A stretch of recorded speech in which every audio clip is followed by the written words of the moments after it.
one of the condition is true, then this condition must be true. Epsilon arbitrary नहीं chosen है. It's an arbitrary. So give me an epsilon and consider the set that the function crosses that epsilon. So you said that measure of such kind of set.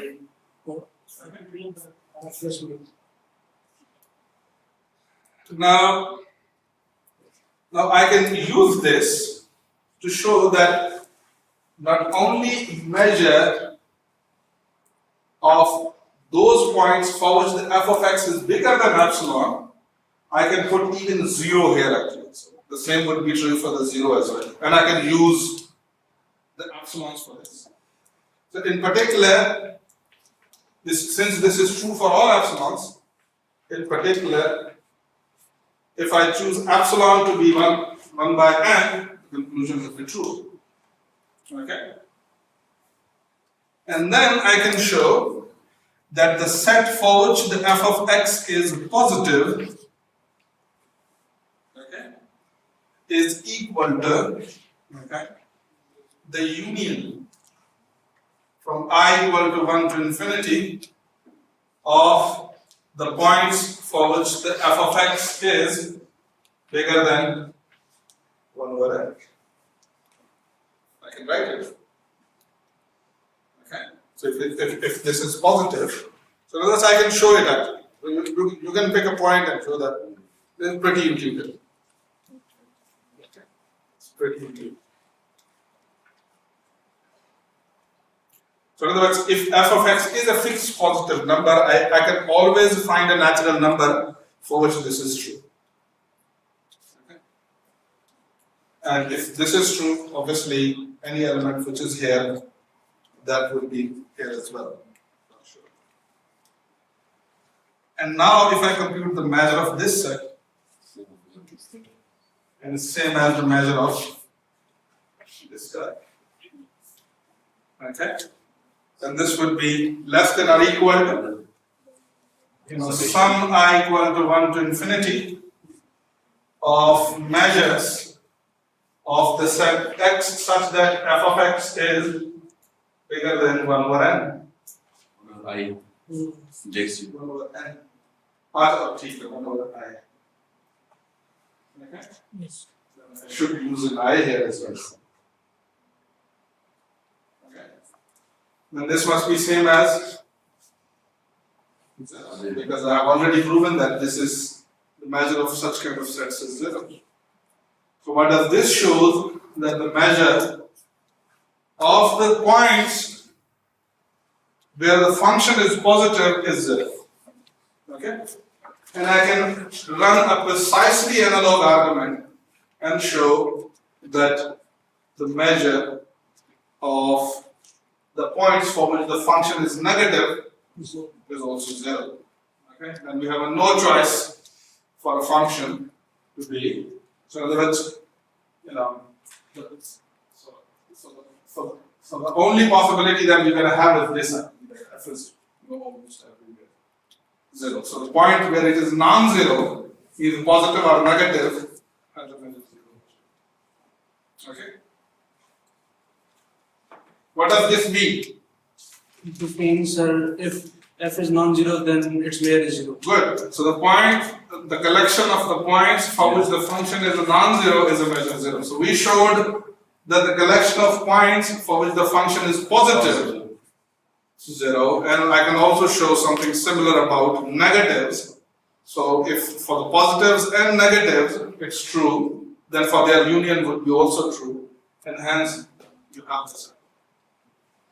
Okay.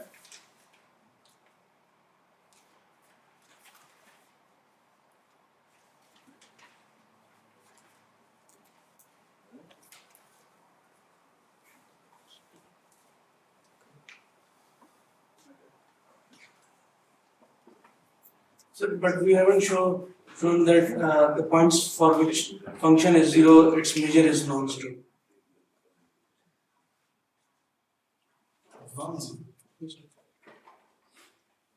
Do we need to prove it? No, we don't need to prove it. So you have only 3 possibilities. Was it? So function could be 0 or non-zero, So that would be a miracle that if function is, so it's like Real for the random. huh? Real value that you got it. Exactly. So that's what the point is.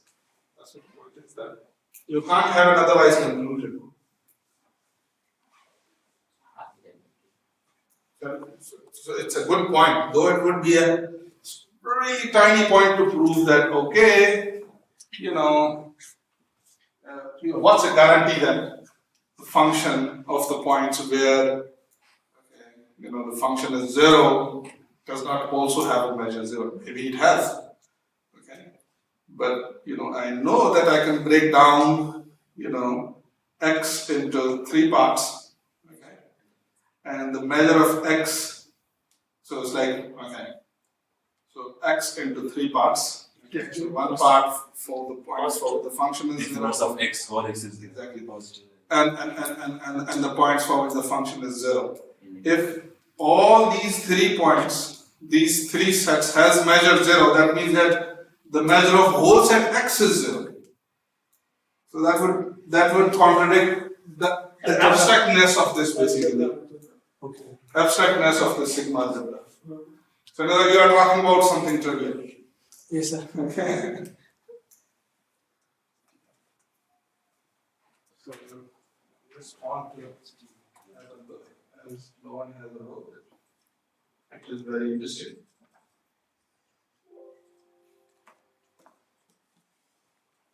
Okay. It was something similar.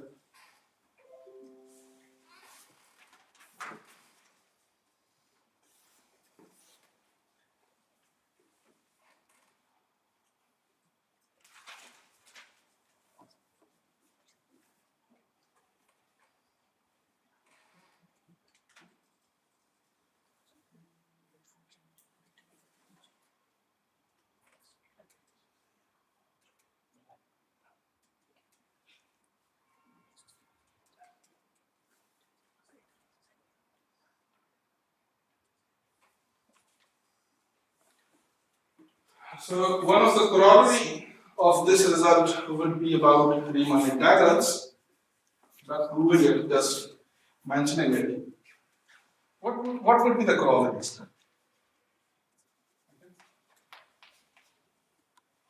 if I say that if I want to see this statement in Riemannian sense, what would be that? So imagine I have a function f which is defined from R to R and its integral. Okay.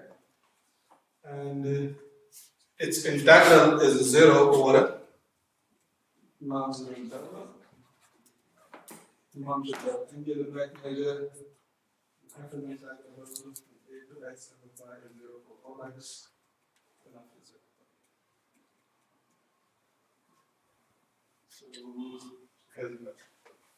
So in other words, f is a measurable map. Okay. X into R will be R into R. Okay. And it's kind of a map for which the integral, Riemann integral, will be the integral with respect to the Lebesgue measure. Okay. Is 0. Now this is 0 for all x. Okay. And this implies that function must be 0.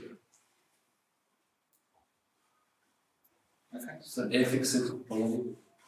If you settle, so that's like an interval. Yes, so we're going from 8 onwards. Okay. No, but like, so if I take x to be negative, then I Then- not negative. So just need to flip the integral. Has all these properties. So it's something.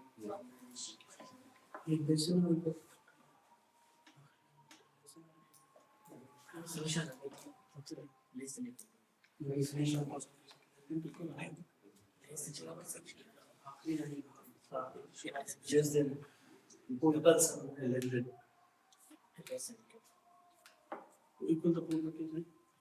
I would like to also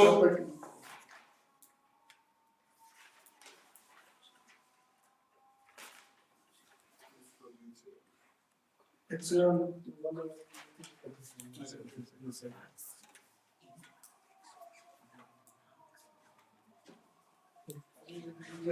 I would like to mention a result but not prove it. Okay. So I am mentioning some properties but not proving them because it's gonna take lots of time, but they are readable. Okay, you can start reading it, and if you have understood previous results, you can read it for yourself and you can go through yourself actually. Okay, but I would like to comment over it because they seem very interesting results actually. We can use them afterwards. So here is essentially the same chapter and the last results. It's just the three propositions actually. So it's like one is this, and there was a proposition one before this, but that was basically a version of it. So I will do it, and then an approximation to that.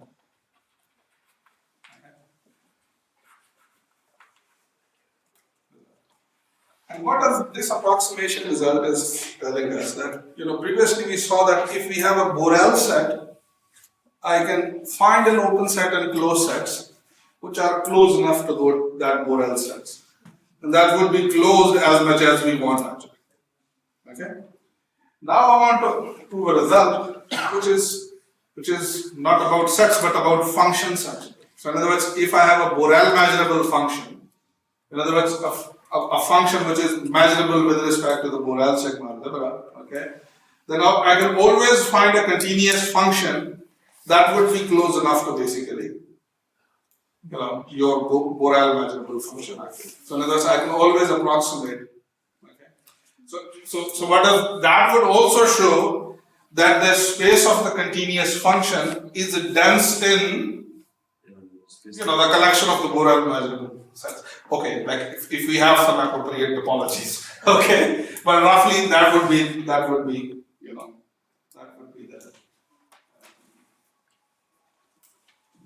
the interpretation.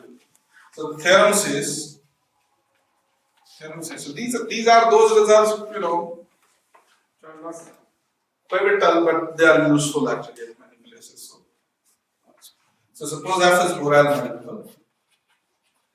F is Borel measurable.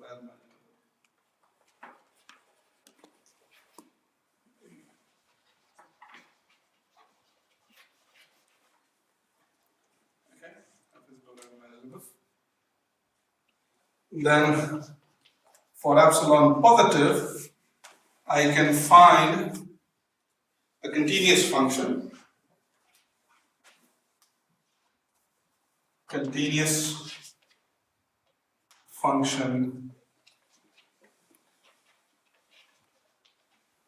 G, okay, such that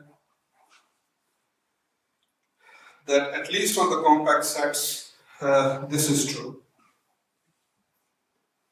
that G minus F and its integral over X is less than epsilon.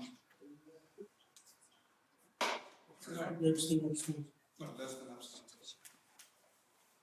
Less than epsilon. Okay, so pretty nice and simple result. So that if you have a Borel measurable function, then I can always find a continuous function, okay, in such a way that G and F in probabilistic sense, if we'll say, they are indistinguishable in relevant sense. Okay? Not proving it, okay. You can read it for yourself. If that was chapter 8, and there were only 3 things working, I know.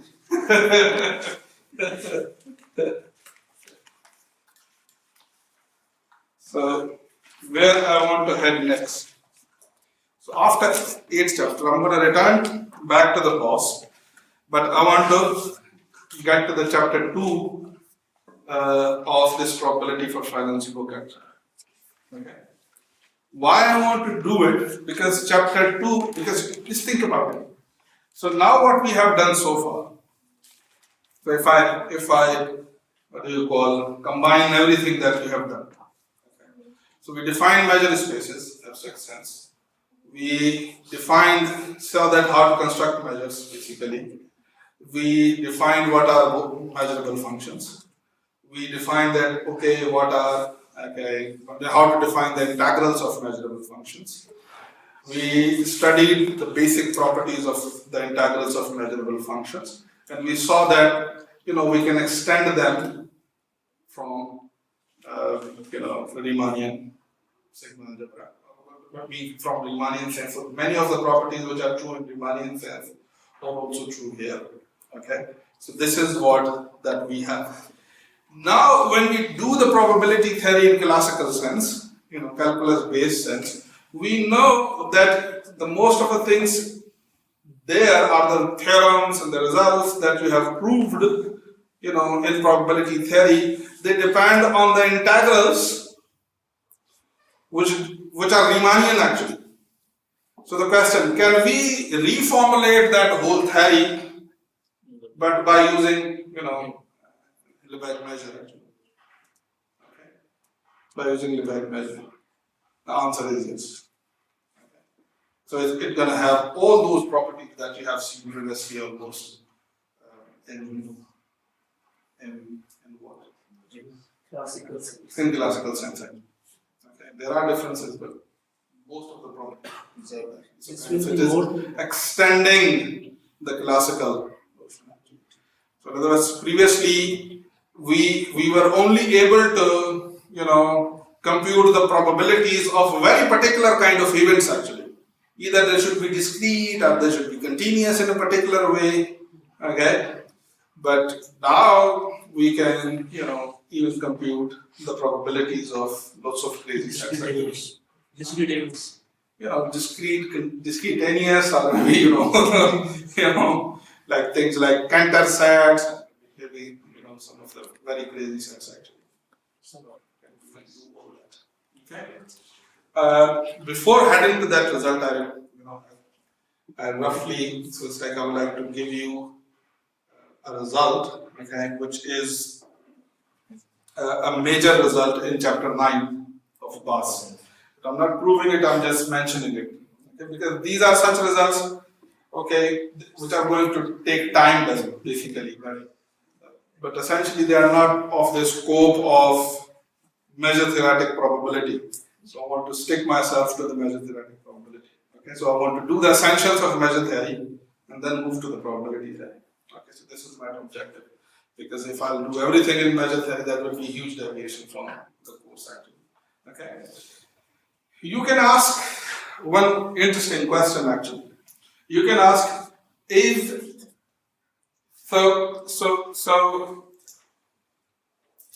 so what we can ask? So we can ask, is there a difference between the Riemann integral and the integral, the Lebesgue integral that we define, with respect to the Lebesgue measure actually? So what is the difference? Is there a relationship between them? Okay. The answer is that yes, there is a relationship. In fact, for the functions for which, okay, so imagine you have a function, okay, which has lots of discontinuities. So if it is continuous, I know that I have a Riemann integral and I can also have the Lebesgue integral as well. Okay. But imagine I have a function which has discontinuities, but lots of discontinuities. But the collection, the set of discontinuities, for which the function is discontinuous, okay, that has a measure 0, the Lebesgue measure 0. Okay. So if I have that kind of a function, then there is no difference between the Lebesgue integral of that function and the Riemann integral actually.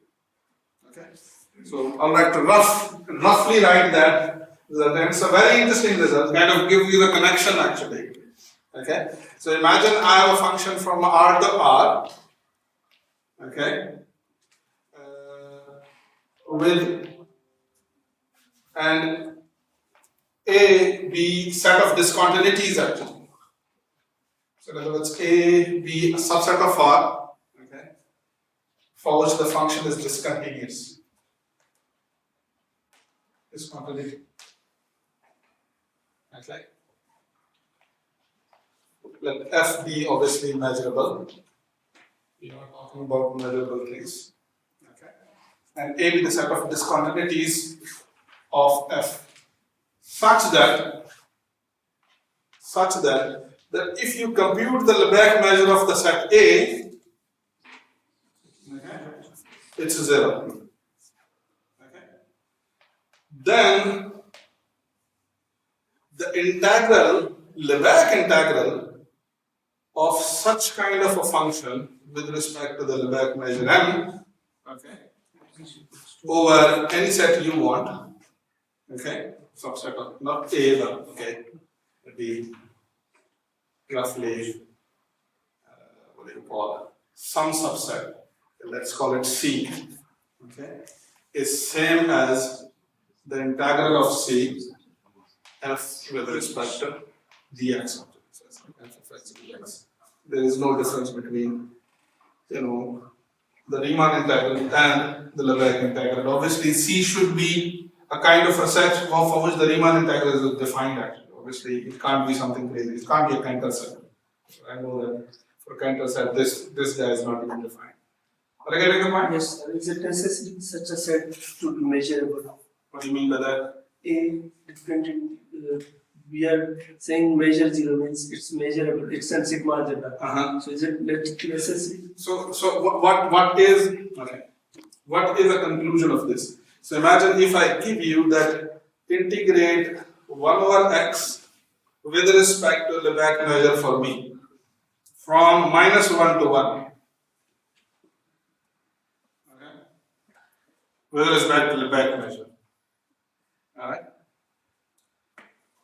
Also put an x here, if you're putting x there. U of x. Okay? What would be that? So it's not in the same thing, just compute the integral, okay, of f of x with your old tricks that you have from -1 to 1 of this function 1 over x. Now why this is the case? Because what is discontinuity in this function? It's x equal to 0. Okay? X equal to 0. And what is the Lebesgue measure of a singleton set? 0. It's 0. Are you getting the point? So you have this equality because the set of discontinuities from which this function is discontinuous has a measure 0 actually. Okay? And think about it. How many of sets has measure 0? एक तो trivial होता है 5, empty set होता है 2. No. Even the set of rational numbers has a measure 0. So any countable subset of real numbers has a measure 0. Think about it. So in other words, if I have a function which has countably many discontinuities actually, you can still compute its integral actually. Continuous circumstances. Okay. For such a function, the Riemann integral would be same as the Lebesgue integral would be same as the Riemann integral. Okay. So it's a pretty nice result actually. Okay. I mean, if you wish, you can have a look at the proof of this as well. Not a difficult proof to read. Is it making sense? Okay. So in other words, if I have a continuous function, so I have to compute e to the x, with respect to the Lebesgue measure over whole R, something like that, maybe from A to B. Okay. Then you don't have to, reinvent the wheel because you have the result that okay, it has no discontinuities. So the integral would be simply that you integrate e to the x with respect to dx. It's same as the Riemann integral. Uncountable discontinuities. Then you have a trouble because if this would be the case, then so in other words, for a function which has uncountable discontinuities, this is defined. That's not a big problem. For example, you take the indicator function of q. Okay, so it has uncountable discontinuities. This is defined, but this is not defined actually. Are you getting the point? Yes. If you take the indicator function of q complement, then you have equality. Yes. You have equality. Are you getting the point?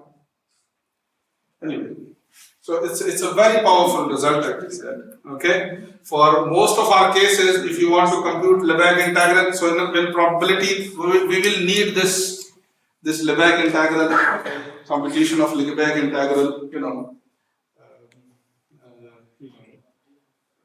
again and again and again. But if we know that our function has, countable many, or maybe, the set of discontinuities which has a measure 0, then there is no difference between Lebesgue integral and Riemann integral. Okay? So, pretty nice result. Wish you can have a look on this chapter 9. It's just a one result in chapter 9. And it's not a precise statement, please look from the book. But essentially, that's the idea, because I don't have the print of that. But that's what the idea is. So, let's do probability theory. Okay?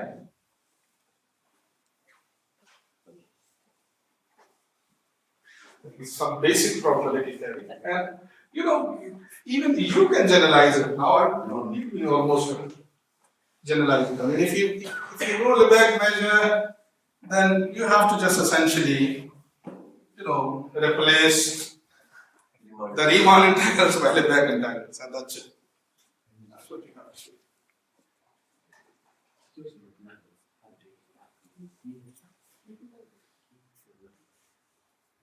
And you have to keep one thing in head. Lebesgue integral is always not something like a Riemann integral where you have to continuously do the sums over an integral actually. Lebesgue integral can be a discrete sum as well. Like when you compute the Lebesgue integral of a simple function, it's a discrete sum. Okay. So the Lebesgue integral, so that's when you do, for example, probability, you have discrete probability. Okay. So you have formulas for expectations, variance, and probabilities, and this and that. Okay, and you have also continuous time probabilities actually. Okay, and the formulas for all that actually. But now this, introducing measure theory into the probability kind of unifies both actually. So you don't need to write two different things. For example, in exam I gave you to compute the Lebesgue integral of a random variable. And that was basically not a Riemann integral, that was a sum actually. So when you computed it, you computed a sum, discrete sum basically in order to compute the Lebesgue integral. Is it making sense? The point I'm making actually. Okay? So it unifies both. You don't need to, separately see continuous and discrete things. And even it deals with the discreteous, what do you call it? Okay. So we learn how to compute the integral of f with respect to any some value. Like Lebesgue measures. I'm sorry. Integral.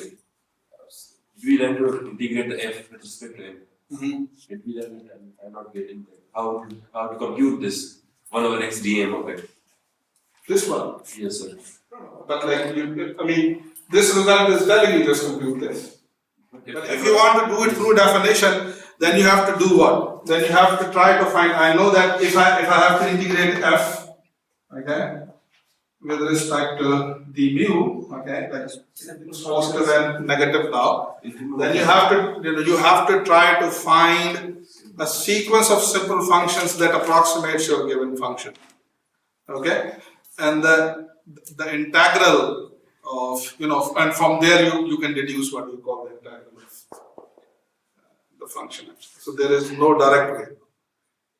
You can only directly compute, integrals, the Lebesgue integrals for simple functions are something that can be approximated by simple functions. You can't just, so there is no, it's like integration by parts techniques for Lebesgue integral or substitution or something like that. In fact, in some sense, there are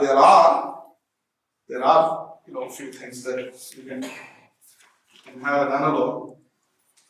You can ask actually, okay, what would be? But are we going to have a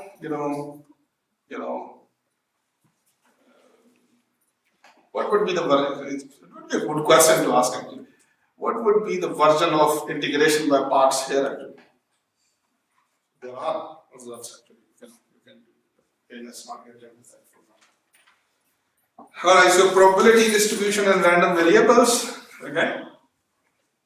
In this chapter, you already know many of things. We will just repeat telecast. I'll not get into all those details actually, since you know it. I'll just hit the key thing actually.